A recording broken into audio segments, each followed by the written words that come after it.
আসসালামু আলাইকুম। সবাই কেমন আছেন? আশা করি সবাই অনেক বেশি ভালো আছেন। তো ইতিমধ্যে কিন্তু আমরা আমাদের যে Adobe Photoshop টিউটোরিয়ালের সেখানে আমরা শ্যাডো নিয়ে কথা বলতেছিলাম। শ্যাডোর পর্বগুলা ইতিমধ্যেই চলছে। তো সেক্ষেত্রে এর আগে আমরা আরো ২ টি পর্ব চলে গিয়েছে। যদি আপনি সেই ২ টি পর্ব না দেখে থাকেন তাহলে উপরে আই বাটনে ডেসক্রিপশনে লিংক দেওয়া থাকবে। আপনি ওইখান থেকে দেখে আসতে পারেন।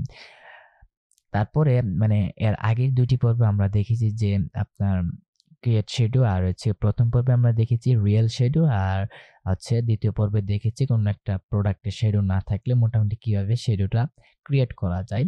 তো তারপরে আজকে আমরা দেখব আজকে পর্বে হচ্ছে শ্যাডোর লাস্ট পর্ব। তো আজকে আমরা এই পর্বে দেখব কিভাবে মানে Adobe Photoshop এর ড্রপ শ্যাডো এবং রিফ্লেকশন শ্যাডো মানে কিভাবে একটি রিফ্লেকশন শ্যাডো তৈরি করা যায় আর হচ্ছে ড্রপ শ্যাডো কিভাবে দেওয়া যায়।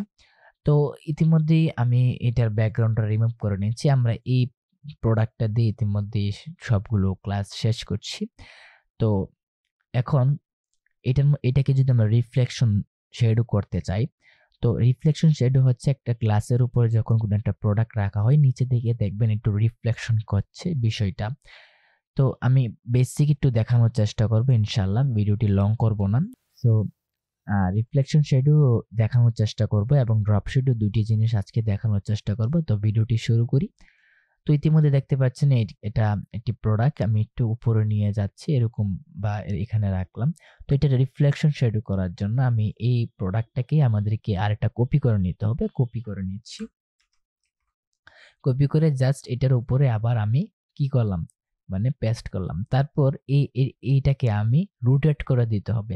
রোটেট আমরা বিভিন্নভাবে করতে পারি। যদি কন্ট্রোল টি দিয়ে তারপর এভাবে ঘুরিয়ে কিন্তু রোটেট করতে পারি। বাট আরেকটা সিস্টেম দেখাই দিই। আপনি যদি কন্ট্রোল টি দেওয়ার পর এটা রাইট বাটন ক্লিক করার পর এখানে দেখতে পাচ্ছেন রোটেট ১৮০ ডিগ্রি। এটা জাস্ট ক্লিক করে দিবেন রোটেট হয়ে যাবে। তারপর এটাকে আস্তে করে নিচে নিয়ে আসবেন। নিচে রিফ্লেকশন শ্যাডো মানে রিফ্লেকশন মানে নিচে দিয়ে একটু বোঝা যায় যে প্রোডাক্টটা এটা আছে। তো এখানে আনলেন। এখানে আনার পর আমি যদি একটু জুম করে দেখানোর চেষ্টা করি, এখানে কিন্তু আমাদেরকে মিলিয়ে দিতে হবে। মিলিয়ে দেওয়ার আগে আরেকটা বিষয় দেখেন। তো এই এই যে লেখাটা, এই লেখাটা আছে এদিক থেকে আর এই লেখাটা আছে এদিক থেকে। তো সেটি আগে আমাদেরকে ঠিক করতে হবে। সেটি ঠিক করার জন্য আমরা কন্ট্রোল টি দেব। টি দেওয়ার পর এটা এই যে চার কোণা বক্সটা আসলে জাস্ট আমরা রাইট বাটন ক্লিক করে দেব কি এখানে ফ্লিপ হরিজন্টাল এইটা করে দেব। তাহলে দেখেন ইতিমধ্যে বিষয়টা কিন্তু খুব ইজি ভাবে হয়ে গেছে। এখন কিন্তু ঠিক আছে। এদিক থেকে শুরু হচ্ছে, এটাও এদিক থেকে শুরু হয়েছে। তো জাস্ট এখানে আমরা মেজারমেন্ট করে নেব। মেজারমেন্ট করার জন্য আমি যদি একটু জুম করে নেই, সরি, জুম করার পর বিষয়টা এখান দিয়ে মাঝখান দিয়ে আমি খুব একটু মানে লাগানো থাকে তো বিষয়টা একটু লাগিয়ে দিতে হবে। এখন দেখতে পাচ্ছেন যে এদিক থেকে কিন্তু বিষয়টা মেজারমেন্ট করতে হবে। এই সাইডটা এদিকে লাগিয়ে দিতে হবে, এই সাইডটা এদিকে লাগিয়ে দিতে হবে। তো সেটি করার জন্য কিন্তু আমরা কিভাবে করব? এটা তো ঘুরিয়ে নিলেও হবে না। তো সেটি করার জন্য এইটা সিলেক্ট থাকা অবস্থায় এই লেয়ারটা সিলেক্ট থাকে আবার রাইট বাটন ক্লিক করব। তারপর এখান থেকে দেখতে পাচ্ছেন ওয়ার্প একটি আছে, এখানে একটা ক্লিক করে দিবেন। ওয়ার্প করার ফলে আপনি চারিদিক থেকে এটাকে মানে ঘোরাতে পারবেন। যেই দিকে ইচ্ছা আপনি সেদিকেই ভেবে দেখেন লাগিয়ে নিতে পারবেন খুব ইজিলিতে। তো আমি মোটামুটি একটু লাগিয়ে দেখানোর চেষ্টা করছি। আপনারা একদম পারফেক্টলি বিষয়টা করার চেষ্টা করবেন। এটা একটু নামিয়ে দিলাম। তারপর এটা যেদিকে খুশি আপনি কিন্তু এটা রোটেট করতে পারবেন। মাঝখানেও আছে বিষয়গুলা। বিষয়গুলো নিয়ে আপনি খুব সুন্দরভাবে এগুলা কাজগুলা করবেন। খুব সুন্দরভাবে। এখন মোটামুটি কিন্তু আমাদের কাজটা শেষ। এখন এই জায়গাটা একটু আমরা যদি আবার ঠিক করে নেই।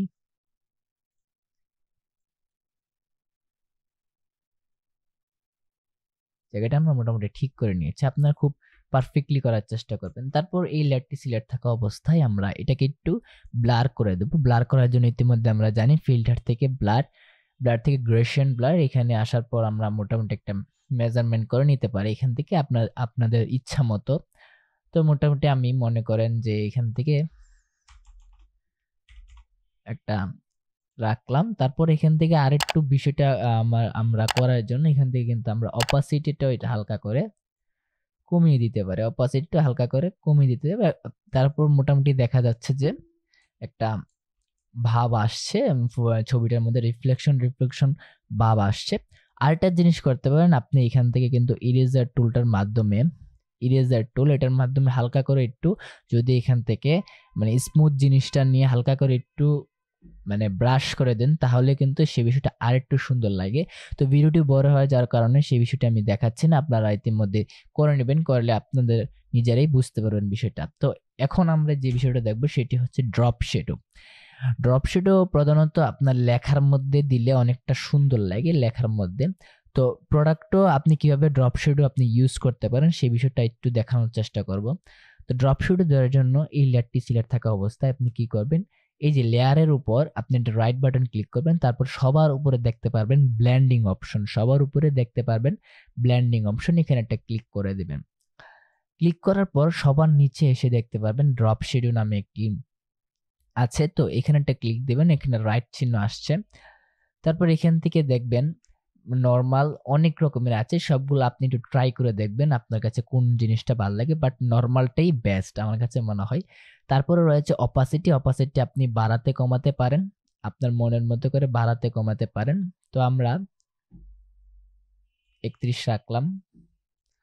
তারপর এখান থেকে দেখেন আরো অনেক কিছু আছে, সাইজ আছে, তারপর আছে ডিস্টেন্স, আপনি ডিস্টেন্স কতটা হবে এটা আপনি মেজারমেন্ট করতে পারেন খুব ইজিলিতে,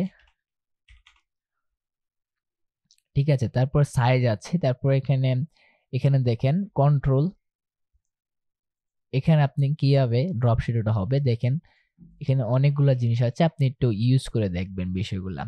তারপর নয়েজ আছে, নয়েজ প্রধানত বেশি ব্যবহার হয় না, তারপর সেটা আপনি ওকে করে দিন। ওকে করার পর দেখেন মোটামুটি একটা শ্যাডো এখানে পড়েছে।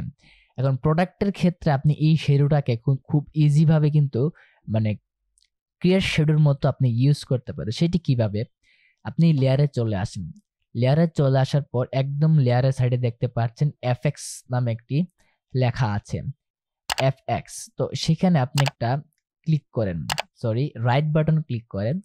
ক্লিক করার পর এখানে দেখতে পারবেন ক্রিয়েট লেয়ার লেখা আছে, ক্রিয়েট লেয়ারে আপনি ক্লিক করে দিন। তারপর এখানে একটা পপ আপ মেনু আসতে পারে, তো সেটি আপনি ওকে করে দিবেন।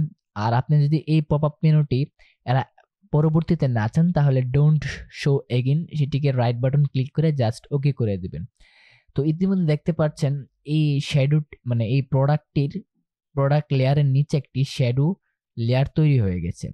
তো সেই লেয়ারটি সিলেক্ট করবেন। এখন দেখেন আপনি কিন্তু শ্যাডোটি খুব সুন্দরভাবে নাড়াতে পারছেন। এখন কিন্তু আমরা ক্রিয়েট শ্যাডোর মতো এটি নিচে একদম সুন্দরভাবে দিয়ে দিতে পারি। তো সেটিকে আমি যদি কন্ট্রোল টি দিয়ে এটিকে আমি রোটেট করে দিচ্ছি। রোটেট করার পর এদিকে আমরা এখন কিন্তু ফ্লিপ হরিজন্টাল করা লাগবে না, কারণ বিষয়টা বোঝা যাচ্ছে না, বাট আপনার ইচ্ছা হলে আপনি এটাকে করে দিতে পারেন। তারপর এখানে এইভাবে আমরা সুন্দরভাবে বসিয়ে দেব। বসিয়ে দেওয়ার পর শ্যাডো একটু বাঁকা থাকে, আমি যদি একটু বাঁকা করে নিই বিষয়টা, এরকম করে নিচ্ছি। আপনাদের মনের মতো করে আপনি চাইলে যে দিকে ইচ্ছা কিন্তু সেই বিষয়টা দিতে পারেন। এখন শুধু প্রোডাক্টের ক্ষেত্রে এই বিষয়টা না, আপনি যে কোনো জিনিস, মানুষের ছবি হতে পারে, যে কোনো পশু পাখির ছবি হতে পারে, সব জায়গায় কিন্তু এই এই যে টেকনিকটা আপনি অবলম্বন করে খুব মানে ইজি ওয়েতে আপনি শ্যাডোটা ইউজ করতে পারেন।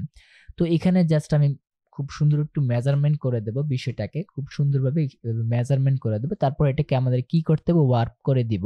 ওয়ার্প করে দিয়ে খুব ইজি ভাবে সেই বিষয়টা কিন্তু এখানে লাগিয়ে দিতে হবে, খুব ইজি সুন্দরভাবে সেই বিষয়টা যদি আমরা পারফেক্ট ভাবে এখানে একটু ক্রিয়েট করে দিচ্ছি। তো এখন মোটামুটি দেখা যাচ্ছে যে শ্যাডোটা খুব ইজি। তারপর আমরা ইচ্ছা করলে এখান থেকে অপাসিটি, ব্লার, এখানে কিছু করতে হয় না, শ্যাডোটা যতটুকু আছে বেস্ট লাগে আমার কাছে। আপনি চাইলে এই শ্যাডোটাকে আবার পিছন দিক দিয়েও দিতে পারেন, এদিক দিয়েও দিতে পারেন, মানে আপনার উপর নির্ভর করে। তো ভিডিওটি এখানেই শেষ করলাম। তো ইতিমধ্যে কিন্তু আমাদের যে ড্রপ শ্যাডো বা শ্যাডোর যে ক্লাসগুলো আছে 3টা পর্ব ছিল, মোটামুটি বেসিক ভাবে আপনাদেরকে দেখানোর চেষ্টা করেছি যতটুকু সম্ভব ছিল। তো ভিডিওটি ভালো লাগলে জাস্ট ভিডিওতে লাইক দিয়ে দিবেন এবং আমাদের চ্যানেলে যদি নতুন হয়ে থাকেন চ্যানেলটিকে সাবস্ক্রাইব করে দিবেন। তো পরবর্তী পার্ট থেকে আমরা হেয়ার মাস্কিং আরো বিভিন্ন বিষয় নিয়ে ইতিমধ্যে আসছি। তো সবাই আমাদের চ্যানেলটি সাবস্ক্রাইব করে রাখবেন।